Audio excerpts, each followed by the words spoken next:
Data We're going sending. live. Streaming. Streaming. Streaming. Streaming. Streaming. Streaming.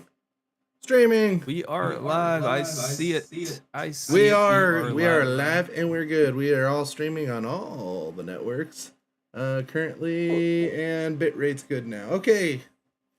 Hello, Take it away. everybody. Nice to see you around.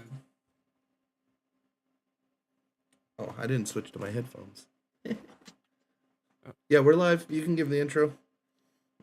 Awesome. So, guys, what we'll be talking about today in this current episode is we're going to talk about the applications of drones in modern warfare. So we'll touch on a couple of topics. We'll talk about what are drones, how does it work, the types of drones that we have currently available to us, and who can use it, who is currently using it, and we're going to check out the implementation of these tools. What are its offensive and defensive capabilities, and how is it being used in the modern warfare era? And what are the pros and cons behind it, and what are the, because this is basically the newest frontier, or this is the basically one of the factors that may change the current ways of how we wage wars. So I think this is an interesting topic, considering the fact that we've got the Ukraine stuff going on, and it's it's one of the fastest growing industries in the military market.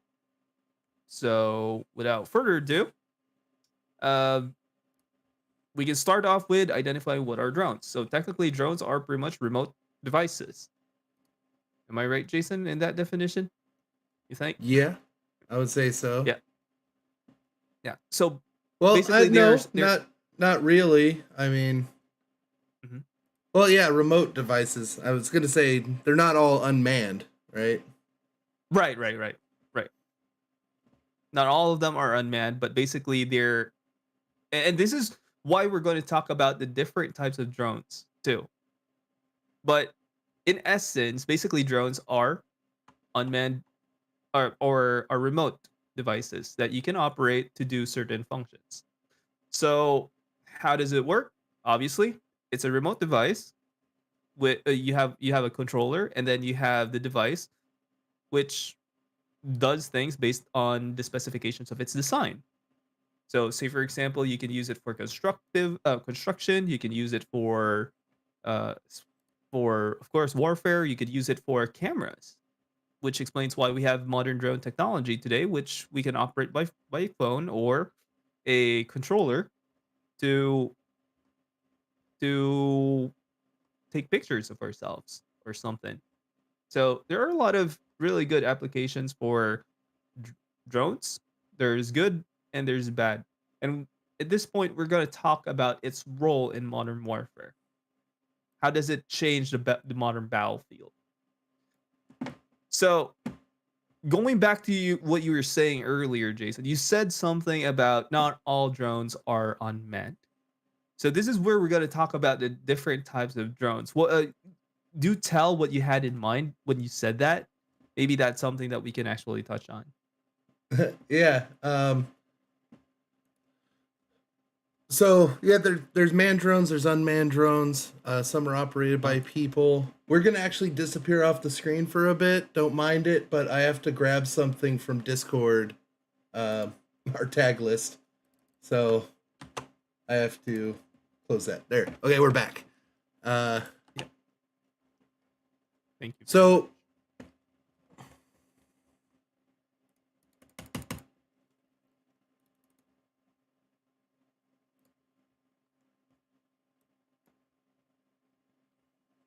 Well, one go thing, ahead, John. yeah, one type of drone that I could actually think of are the smaller type of drones. Your typical the typical off the shelf drones that you can buy, specifically used for recreational purposes. You can use it for taking pictures, as mentioned earlier. You can even use it for for racing. We've seen some really cool drone racing videos. It's awesome to watch. But one thing that I think would come in interesting is imagine these types of drones being used currently in the Ukraine battlefield as proxy, you know, military weapons. They're literally using these DJI drones, excuse the brand, to drop bombs on the opposing force. So it's interesting to see that, but what are other implications that would bring to the modern battlefield era? Because um, one other thing that we could also think about is these smaller drones that we're talking about. What if you have a swarm of them? You know what I'm saying? And then we also have the bigger drones too, the predator ones, those predator types. I couldn't name all of them, but the predator is the most common. You also have some of the stealth drones, built based on the stealth, mainly for surveillance purposes, but at the same time for strike purposes too. But the most Mhm. popular drones are actually the predators. So, Well, I've played yeah, I've actually played a game. It's like based in space or whatever. uh huh, Sorry, I'm deleting 1,500 tags. Um, there, now I can save the thing. So just so everybody knows, YouTube is a terrible streaming platform. Uh, and when you pre-set up something, you have to use a special key just for that one time, and it's really dumb. Um, as opposed to the other ones that are really set up. But that's done, so don't have to worry about it. thank Uh, thank you for that though. hey, Jememe popped in. Ah, Jameme, hello, hello. Thank you so much for joining us. Your Welcome. support is most appreciated, by the way. We love That's having you. Jememe over on Twitch. So, just in the intro, I know John didn't say you can catch us just about everywhere. So we're on Facebook, streaming all live Uh at the huh. same Hmm. time. So you can, if YouTube, you have the YouTube app, you can watch on there. You can watch on Twitch, Rumble, Facebook, even Twitter. We're live streaming on Twitter also. So just so everybody knows. But back to the discussion. So yeah, the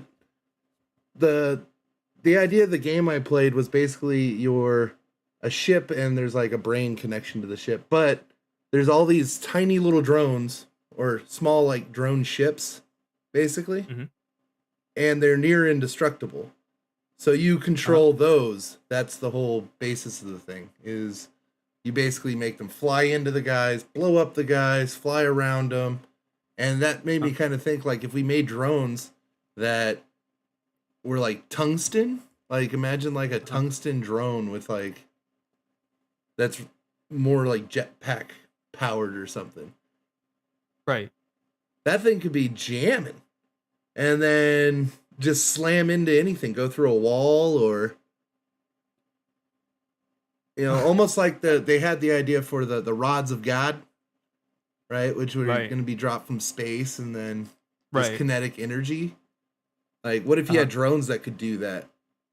Like small drones that Hmm. basically point themselves and go, "All right, let's kill something." Right.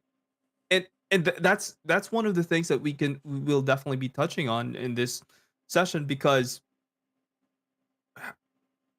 are are we giving them autonomy, or are we keeping them unmanned? And what is the Well, moral dilemma behind? that's the problem with anything right now. Right. Is Right. everything has to have some sort of AI Yes. because people's reaction times is not good enough. If you Hmm. think about it this way, even a regular drone, you have a for a standard. I go to Best Buy, I buy a Quad, drone. That one quadcopter. has some sort of AI in it. Maybe it's not an actual artificial like an intelligence, but Mm-hmm. Mm-hmm. there's something to keep it level. That's not all Right. controlled by you. You're not controlling the fan speeds and things to, control for sound or for listing or wind or anything like that. So it's really, really important what level I think of AI control we're looking at. There's actually San Francisco, I think, that had it was LA or San Francisco. I saw a story pop up that they Uh-huh. were gonna do like straight up RoboCop and have like drone police officers that Whoa. would be able to kill people. Um, Now, would it be controlled, in order to save a life or something like that? But Mm-hmm. basically, you got a drone with a gun, right? Right. So, dangerous situation, who do you send in? The person or the drone? Mm-hmm. Mm-hmm. But who makes the decision to fire? That's, I think, the important thing. Like, there has to be, I think there should always be a person because somebody Behind has to be held accountable. Who do you hold that. accountable if not for that? That is true. In fact, I do believe the same exact thing. Like, by the way, from the messages, hello, Jamie. uh, yeah, thank you so much for interacting with us. It's so nice to have you, actually. So, okay, going back to that, that is true. This is why I think it's still better to keep things unmanned rather than autonomous, because I don't feel safe with having my life judged by algorithms and AIs. That can go haywire in almost an instant, and I don't want that to happen for God knows what. Now, that also comes down to the pros and cons behind that. So to your point, one of the pros about using drone technology is the less risk for human life. So instead of sending, a body behind, to deal with a dangerous situation, you have a machine proxying as that person who is still making the judgment call, who has their hands behind the trigger, but at least at a safer distance. Am I right or am I right? To a point, I think that signaling's an issue, distance is an issue currently. Mhm. Mhm. Um, for general use, like let's So let's there's the stick right now cons. to like civilian talk, right? So more Okay, like okay. police, fire, um, emergency services, drone use. Uh-huh. Right. In those situations, I could see a lot of automation, and I see that as being fine. Mhm. Um, I think there's a point. Like there has to be like a stopgap where person intervention has to come in. So at some Right. point, a person has to hit a button and say do. Like lethal force, definitely. There at some Mhm. point, it's got to be a person that's there who says, "All right, I'm going to kill this guy." In firefighting, there may be a Mhm. decision whether it's better to save this person or that person. How does the Uh-huh. robot make up the mind on which one to save? Um, Right.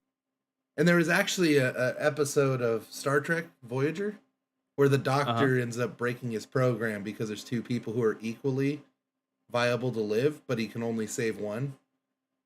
Um, Right. so I Wow, think that's making that interesting. determination. So maybe in like a triage situation, there has to be a you do X or Y. Um, Mhm. I mean, even with automation of cars, you Right. know, can the car go X speed? A person should be allowing it. I don't It like it the whole need full automated. I think that you should tell the vehicle like you are allowed to go this speed. that ties into our previous episode too, when we were talking about AI and VR and AR. Like the idea is AI is basically a slave to the human rather than it doing its own thing. Basically, these these drones are literally tools, and the decision making will still have to befall a human, Yeah, like a the prompt. engineering's the engineering. Right. Um, like a drill's a drill until you stick it to somebody's head and drill a hole in it. Uh, Mm-hmm. Mm-hmm. then the tool can be anything. It could be as simple as a robotic arm. That's a drone. Um, Mm-hmm. You but I can. think we're missing like a definition on drone though with that. Like a stationary thing, would you consider that a drone? More like a robot, really, or Right, but a robot could be something that moves around also. So so long does as a it's drone remotely always operate. have to be operated in some way by a person to be considered a drone? By definition, that's usually the case. All right, so we're taking robots out then. I think the term drone gets used for both a lot.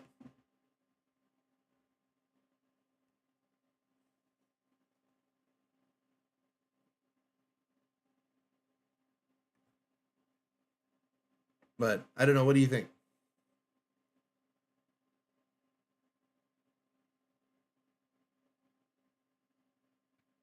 Well, that would be something that we can actually, uh, that does make sense because at the end of the day, like the the the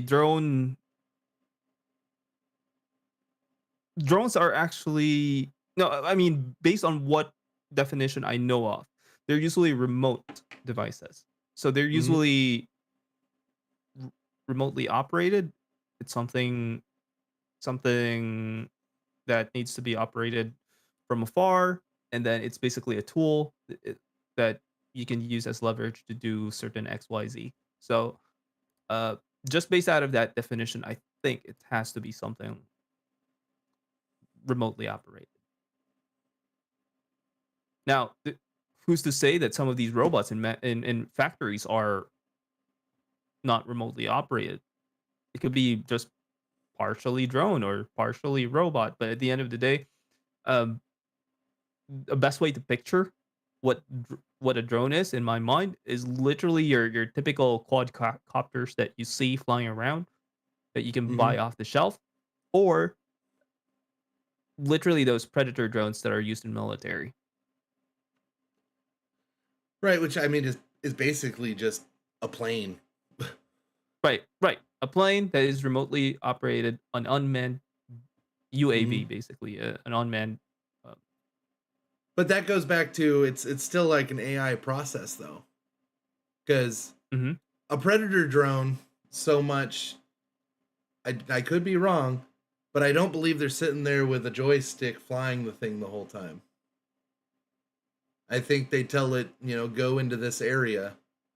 And there may be times they take manual control, but I'm pretty sure mm-hmm, it's because a person's not going to be that precise with a joystick to be able to right. drop ordnance exactly where it needs to go. Uh huh. Hmm. That's actually good. That's actually food for thought. But the way I see it is, well, I think that's where drones make things so much more simplified for its operator. So rather than manning it almost 24/7, you literally can switch on probably an auto pilot mode where you, as you were saying, AI, and until a human decision has to be made. So at least the decision making is done on the spot where a human needs to take charge, as opposed to the entire duration of the process. Like, say for example, you fly a predator drone to go to some country. I mean, it would be super boring just to keep somebody on the joystick just flying it towards the destination spot, right? Like Like it's. I It's mean, I don't think it's imagine the we're boring factor as much as you could have one user controlling multiple drones right. because So, transit doesn't need to be manually controlled, right? hmm it could be automated. So to Same your thing point, yes, there. with like Amazon delivery, like the delivery drones. Uh They huh. could be set to It. automated completely or automated until they reach so close to the delivery zone, which then Mhm. it would be a human operator who takes over for the actual package delivery. Right. I had an idea about that too. So I think that idea actually is brilliant. But who's to say that nobody's gonna steal those drones? Like somebody's delivering a package and then somebody just whacks the drone and then steals it. I know that will be a big thing here, I and then resell the drones for parts. I don't know because I mean it's pretty easy to track the thing. You can build in Hmm. its Hmm. tracking into the Right, right. hardware itself to where it's kind of hard to remove the tracking. Uh huh. Not to mention the drones would be because Amazon's already built this network. So if you Hmm. have an Amazon device in your house, they Hmm. communicate with each other separate from your Oh. Wi-Fi. They communicate with the device across the Oh. street that your neighbor has. So there's actually an Oh. RF antenna in all Amazon devices to communicate with all other Amazon devices so that they can Oh. all communicate with each other. Interesting. So there's actually I wish I had the video. I don't have it up. Um, but there's a video all about it. The guy's explaining like they built these systems, they built them in, and they Uh just huh. recently like activated it. So every Amazon device, a lot of the ease of use devices that you have, all Uh huh. have these, and they're up to like 500 yards, and they're basically like cloud computing to where all the devices can communicate with each other across each other. So even if you disconnect your Wi-Fi and you have like a dot, that dot can communicate with all other dots in a 500-yard radius. Interesting. I gotta check this out. This very Yeah. So I that's think kind of with cool. that means that, right, what are we going to have? We're going to have the drones doing the same thing. Not only will they be communicating with the base station, they'll also be communicating to each other. So if somebody did steal one, well, you're on camera for one. It's transmitted that information to the other drones.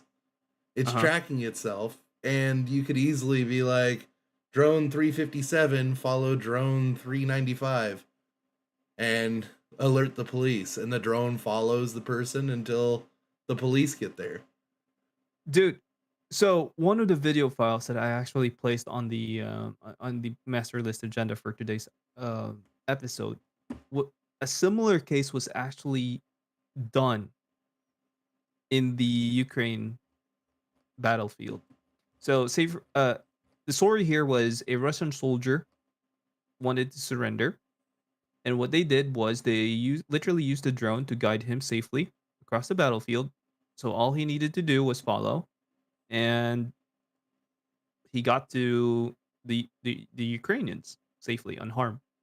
Mm-hmm. So that was and it was also easy for the Ukrainians to also tell the guys in the field, hey, there's a surrender coming in because it was in the sky high and it can literally see where somewhere for their guys, closing in. Don't shoot this Yeah. this side. Yeah. So that was really interesting uh with how that played out. But the Ukrainians used these off the shelf drones, like these cheap ones, and converted them into m- mini bombardiers. Literally, they were using the grenade ammunition. Yeah, and it Those would just grenade. drop it. Yeah. So so this brings us to how that changes current modern warfare, because just like how in World War One, a lot of people were building trenches to cover themselves from artillery fire or something of that nature.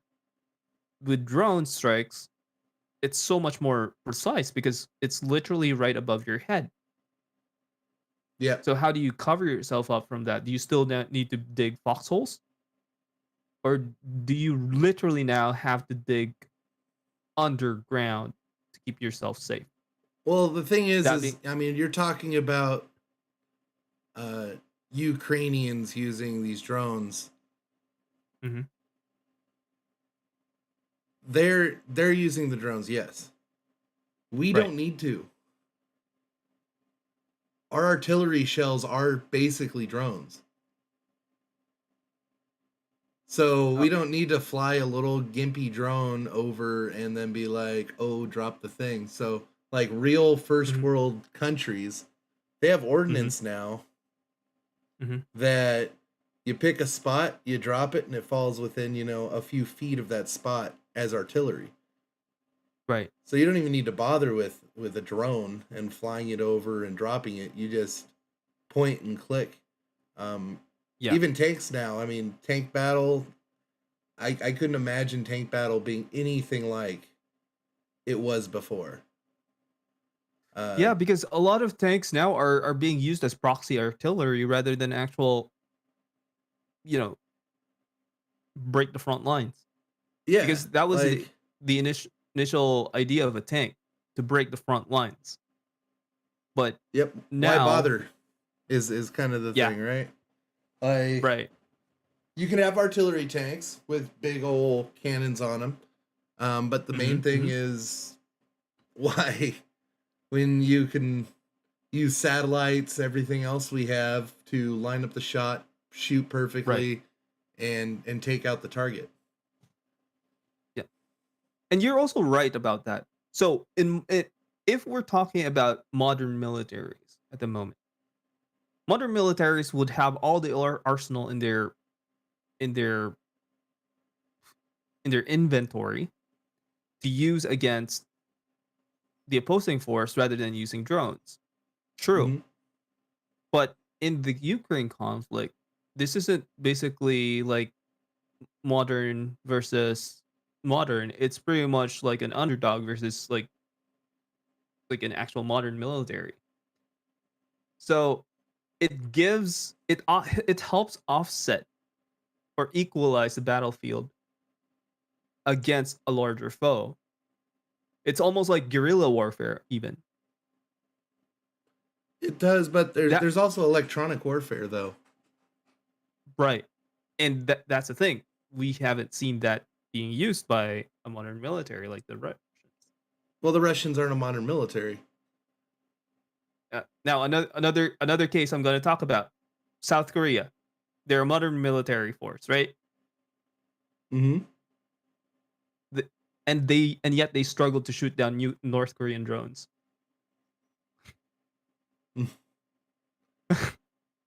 Taiwan, for example, struggled to shoot down these off-the-shelf quadcopters from Chinese from mainland That's China. because what's the point too? Like, okay, take the off the shelf drones that they have that they're using. Mhm. What damage do they do? They do a bit, Surveillance, but yep, and in the grand scheme of things, it's very tiny because it doesn't mhm, have the capacity to carry a payload. And that's to carry like a real payload that could actually really do anything. You mhm, need something bulkier. That's why we use the predator drones, right? Like a predator drone mhm, can take out large targets. A quadcopter is not taking out anything of substantial. Maybe a guy here, a guy there, uh-huh, but that's about it. Another thing is dropping things aerial is really inaccurate. mhm. There's lots of YouTubers who tried dropping things from helicopters, and you've seen like it takes them a bunch of times to actually get close to the thing they're trying to drop. because it's so easy for a little wind, anything to like knock it. Now it's nowhere near the target. So you have to gauge that. I don't think it's, will it work? Yes. Will you see the videos of it working? Of course. Because who's going to upload a video of it not working? Mm-hmm. But it's like, what's the percentage case?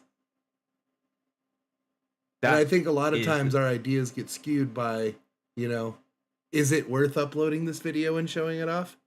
Or, you know, Mhm. the big propaganda thing too of we Yep, only show yep, the good parts. we don't yep, show the yep. bad. That is actually true. Now, the interesting case there though is, so you mentioned about how much of a payload can these quadcopters carry. Again, that literally depends on the weight and the load and the size of a quadcopter. So, say for Mm-hmm. example, your typical off the shelves one. Um, Say it, maybe it can carry a hand grenade, or maybe a, you know, so, some handheld explosive. It's still devastating enough to actually scare and give fright to the opposing force, but at the same time, it also, at least based on news, and I'm basing this out off news as well, is it's sometimes hard to shoot down unless you got a really good shot. Then sure, but that's the thing. Shooting something moving is really tough to do unless you Yeah, have the if something's just standing there, it's easier. right.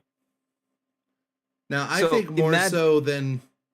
more so than like you talking about dropping ordnance.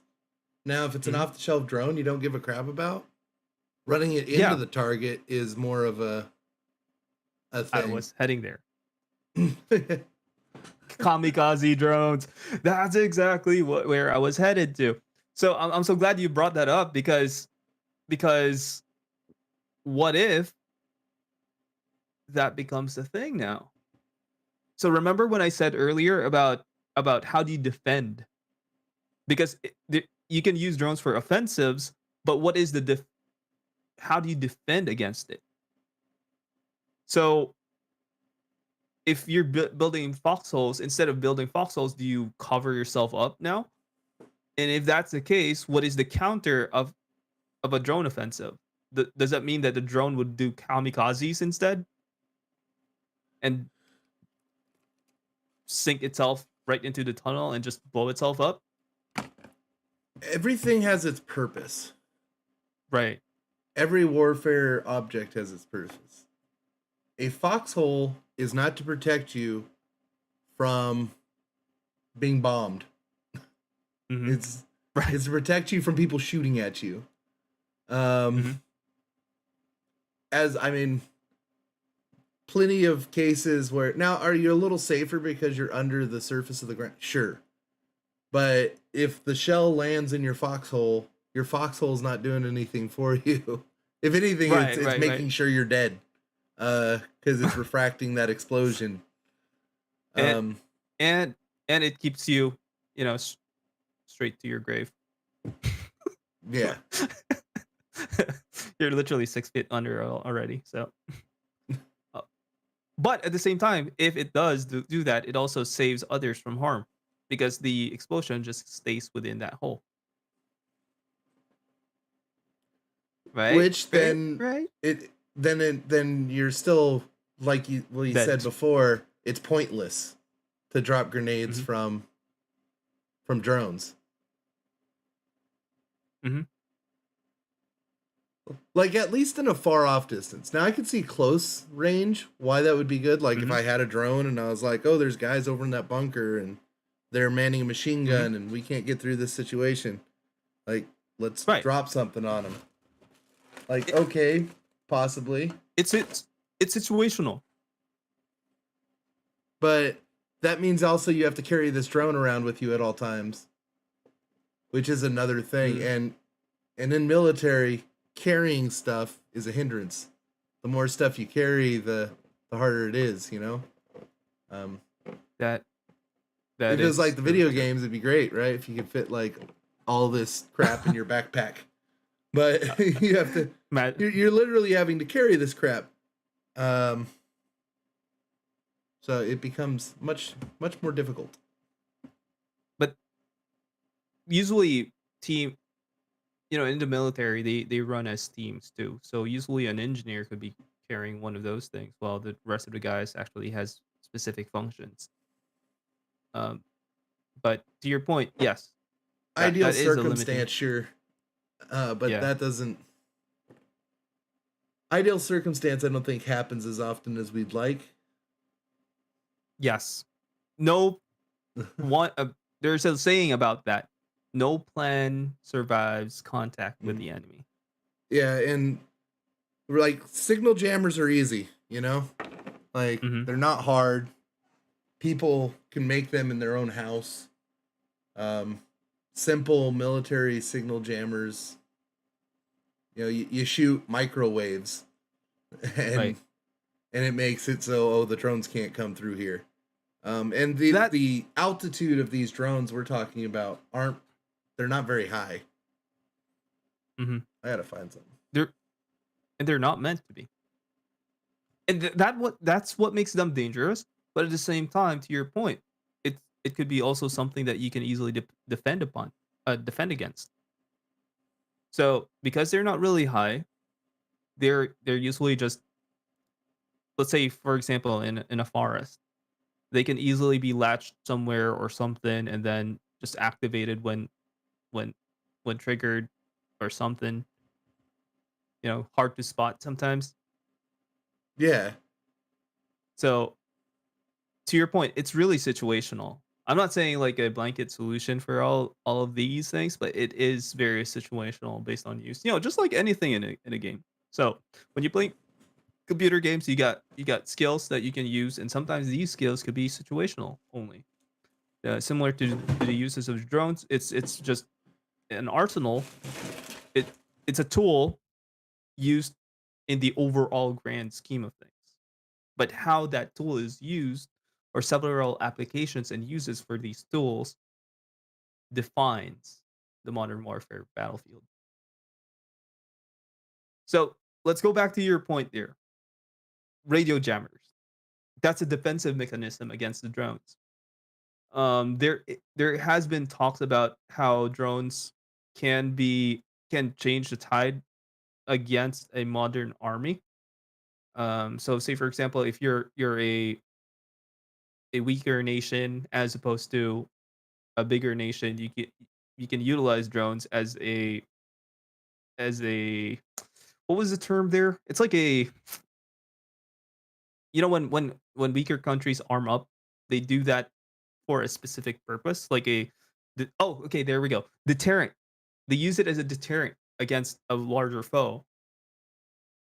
But to your point, maybe one of the defensives against that are radio jammers.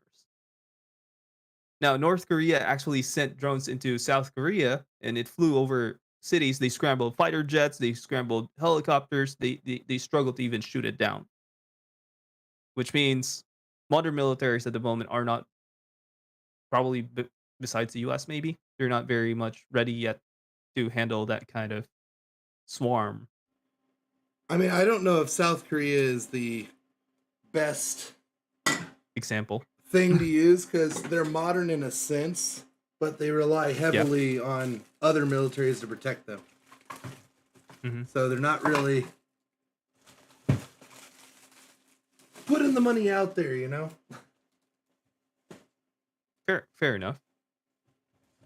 So yeah, but that's essentially part of the conversation here. Like, how does that play in to to modern to the modern age? And then another, let's go back to one of the things that we were talking about, like the life risk thing. So there's less risk of life when using drones, but one cons about it is the decision making factor behind it. Like, because you're using drones, sometimes you don't really see or put so much weight into the decision that you're making.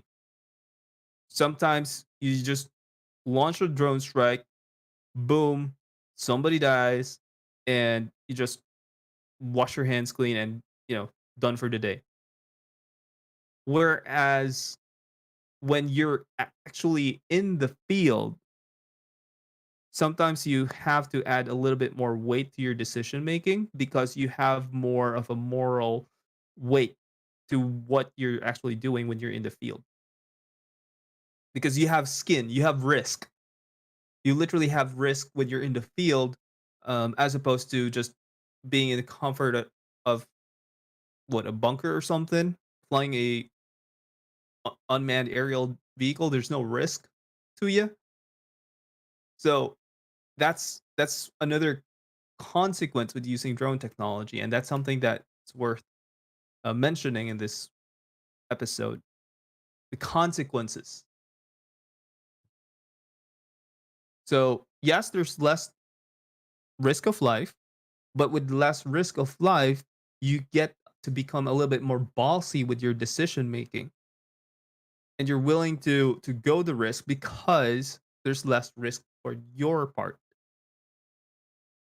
So sometimes this is why there are some cases that are reported where drone strikes sometimes strike, uh you know there are loss of civilian life because of drone strikes. That does happen because sometimes the decision making factor of it is wasn't taken into account or something. And besides, you're looking at things from up high, and I'm talking about predator drones here. I'm no longer talking about the smaller type of drones that you can Right. pull out off the shelf or something. Yeah. Well, those have been overly used. Totally. I don't agree with a lot of things that, my country over here has done with those. Um, just kind of like Okay. blowing up restaurants and stuff. I didn't mean to to tap on strings, What? but no, Tap on I strings. was just saying I didn't mean to tap on strings. I know it's I didn't mean I hope I hope that doesn't affect or offend or anything. Oh, who cares? Be offended if you're offended. The United States has done horrible things with drone strikes. Mhm. Like, Yeah. it's just a known thing. We've blown up stuff that was the wrong things. Mhm. And it goes back, like you said, accountability. Who's accountable for it? The drone did it, Right. right? Um, Right. but we were But there definitely non-agreeable circumstances to be drone striked. Mhm.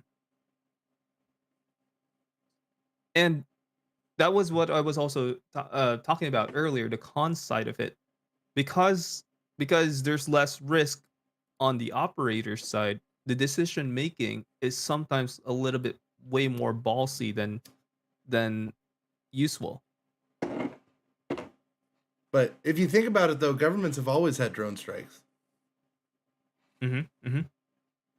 I mean, you don't see the prime minister running out there to blow up the enemy Right. or getting Right. shot at, or the president doing any of that. Like, Right. the Right. military are the drones and have been the drones. Um, Right. and I'm prior military. They're Like, basically, yeah. politicians make ideas and act on those, and people are attacked and striked and things are Mhm. done. Has nothing to do with whether it's a drone strike or not, because if the target's bad, the target's bad. But who says the target's bad? Mhm. Ba- Basically they're the tools. They're being used. Hmm. They're just the military arm. So the decision makers, wage their wars, and then these these factions are just tools of the trade doing their jobs because they're paid to do Yeah. that, which is interesting. But I think that's probably a separate topic in terms of the moral implications of it. But specifically with drones alone, uh, to our point earlier, it's the strategic planning behind that has a little bit more less taking into account the civilians in the area sometimes. And it happens, to your point, it's not only just the US doing this. There's a lot of Mhm. countries maybe doing drone strikes. And sometimes these things can be mistaken out of mistaken identity because there's no boots on the ground. There's no Well, skin to risk sometimes. bad intel, right? Bad intel, yeah. And the problem with the drone strike is when can you change your decision and how? Like without actually Hmm. having eyes on the target or eyes there, Uh-huh. like if it's a remote, like as in we don't have Right. assets in the area, we're just like, oh, the bad guy's there, we're gonna blow it up. Then we Uh-huh. got bad intel that it's a enemy base, but actually it's a hospital. Hmm. Um, like what are you gonna do? There's nobody to confirm the target. Well, do you think combining your typical predators with your with with your off the shelves would help? It just crossed my mind. Like, okay, if you have trouble assessing something, why don't you fly in a smaller drone, like a civilian drone, to see what's going on inside? Yeah, But literally, what that does is put somebody underground too, because of the radio distance, right? Which you pointed out earlier. Like, how far can you operate a civilian drone? And its max range and distance. But that right. would Well, I help with mean, intel. Yeah. we're talking predator Just drones, you said. So we're talking about long distance, long range communication drones, not mhm. not ones that have to have people around, right? But it would be nice if they still required Mm, a visual right. confirmation. Confirmation. Yes. Yeah. But how do you get But that that would visual confirmation? That's kind of the hard part, right? right. And it's just an idea, by the way. It's not like, hey, this is what they should do. It's more like just putting our brains. It could be right, it could be wrong. There could be something better. But to your point, that visual confirmation would actually be helpful. Don't you think? Like, okay, this building is confirmed to be like a military stronghold. Why don't we throw in a disposable drone in there close by to do XYZ? Now, the scary thing there is again proximity from the controller. So if a drone is flying in the area, that means somebody's literally in the area. So if it's a hideout, that would alert the guys. Now that I think about it, don't you think? I mean, you can have eyes on something without them having eyes on you. Um, do tell. I'm curious. I'm no military expert, by the way, but Well, it's just uh, scouting. You're basically just talking about scouting. mhm. So Recon. you could have eyes on something and be, have binoculars and be 1,000 yards away from the target. You don't have to be standing next to the guy to be able to be like, oh yeah, this is this is the target. I think that's a pretty easy thing to get around. Even satellite verification, some sort of verification, like Right. stages for what there needs to be. Uh, Mhm. Mhm. You know that running joke where we have powerful enough telescopes that actually sees almost HD resolution images of stars, but we Hmm. barely have CCTV cameras that has good enough res. So I mean, one is like, multi-billion dollars, right. and one is somebody's willing to pay $10 for, or $15 for. CCTV cameras. They're Yeah. people buy them cheap, so they can buy a lot of them.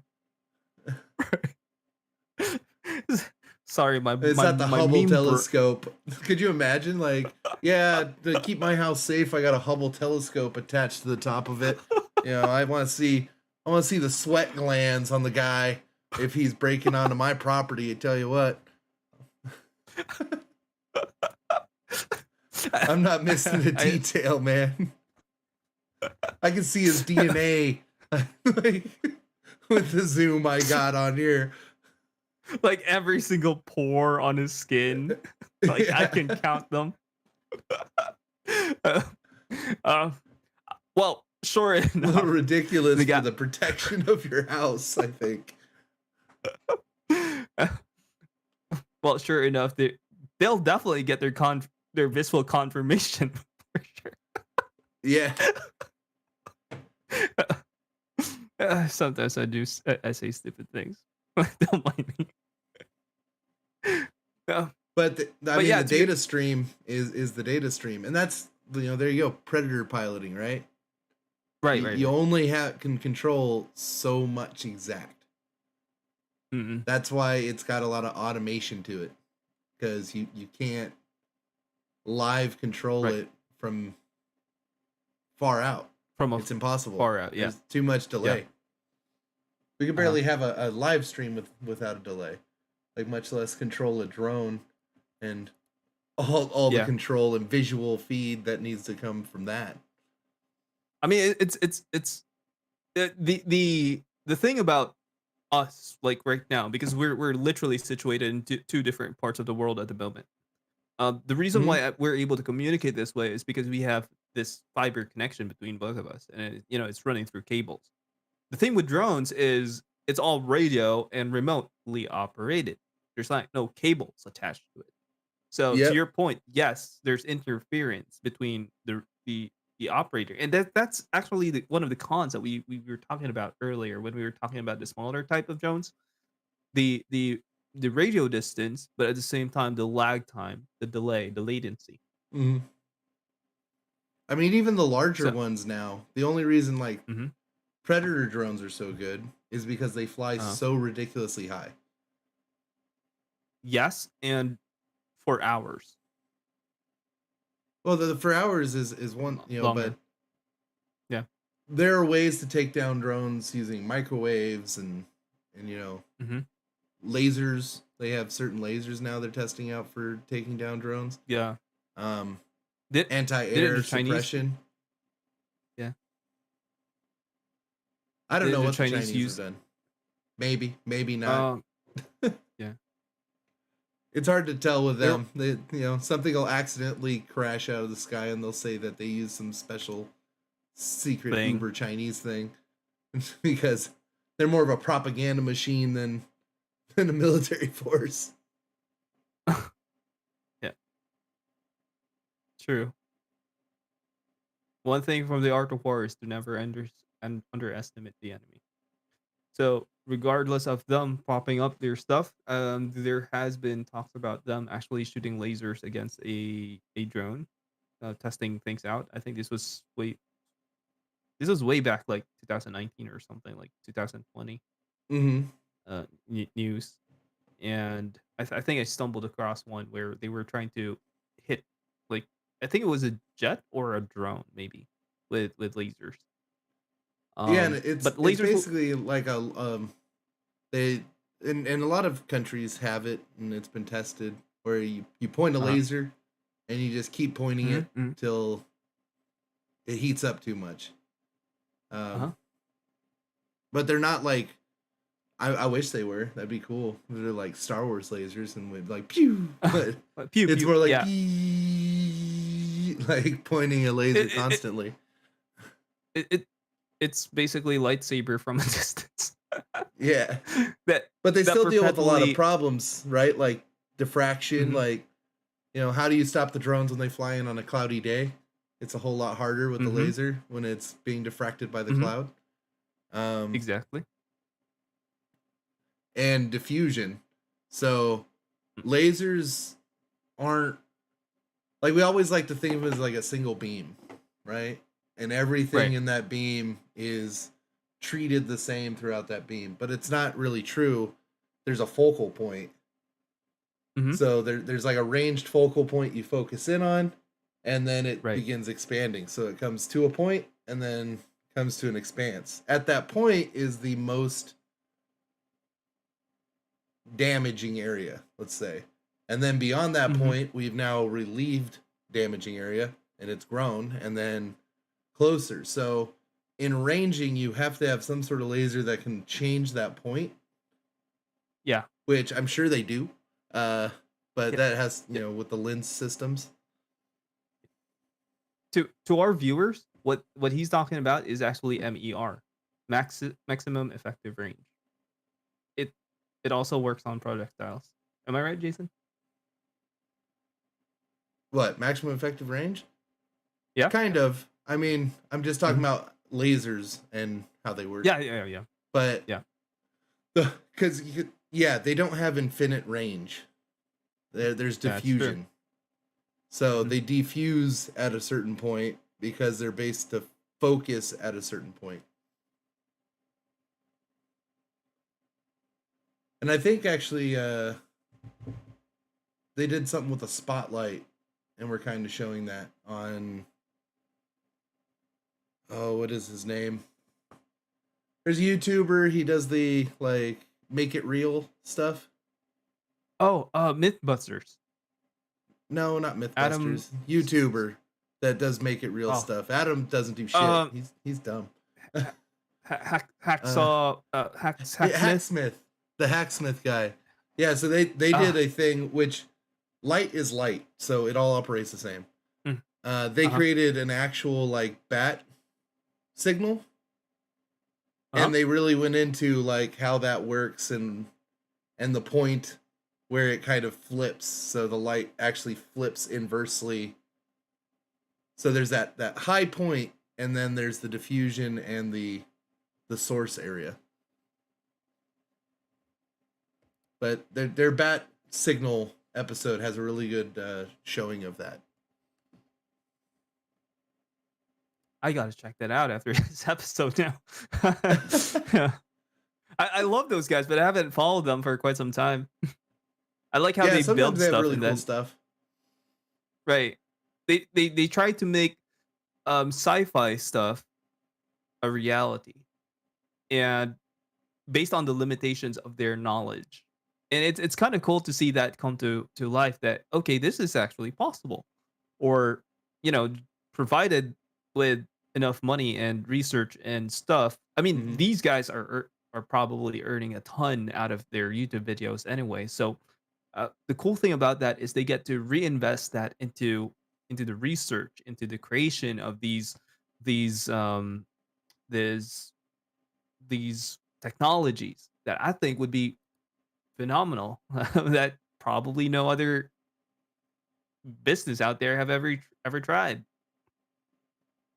So, you know, I'll definitely check that out. Thank you so much for bringing it up. Shout out to my 4 viewers on Facebook, by the way. Oh yeah, Thank you. say hello. We can see your chats, so we can actually see chats from everybody. Um, and this is actually kind of the end of the hour. We have a few more things I think on here, but just so Mhm. you know, you can catch us on YouTube, Twitch, Facebook, Rumble, whichever thing you use more often, because you may just come Mhm. across us on something but prefer somewhere else. Mhm. Mhm. And then I think we're going to kind of wrap up this one, and Yep. we're going to just go live and play a game together. on our big screen here. So Awesome. stick around for that. We'll probably still talk about the subject more, since why not?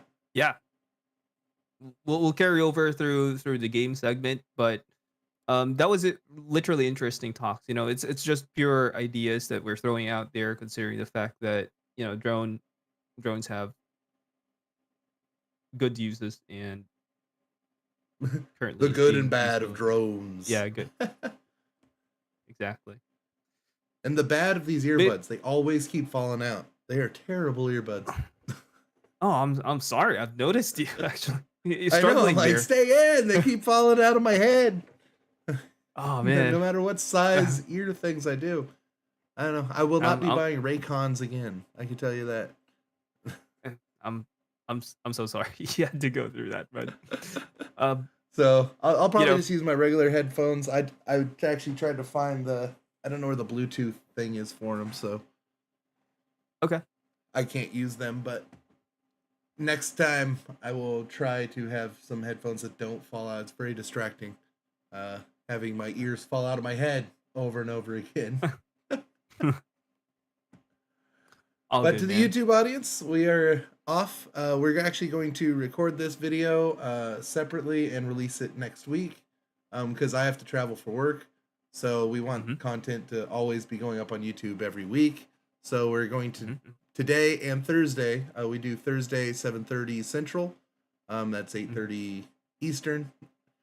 Um, we do live, and then it's anytime we do a recording, we would release it at that same time. So we're gonna do some pre-recordings, and it'll still be live on everywhere else. So Twitch is gonna stay live, Rumble, Facebook, all those will be live. But we're gonna turn off Facebook, and then we're going to release it as just a VOD next week of our gameplay. So for the YouTube people, we're going to be back, same video next week. um, mhm. Check us out, Titular Heads, on Twitch if you want to keep following live, or like I said, Facebook or the other platforms. But goodbye, Yep. YouTube. See ya, YouTube folks. But for those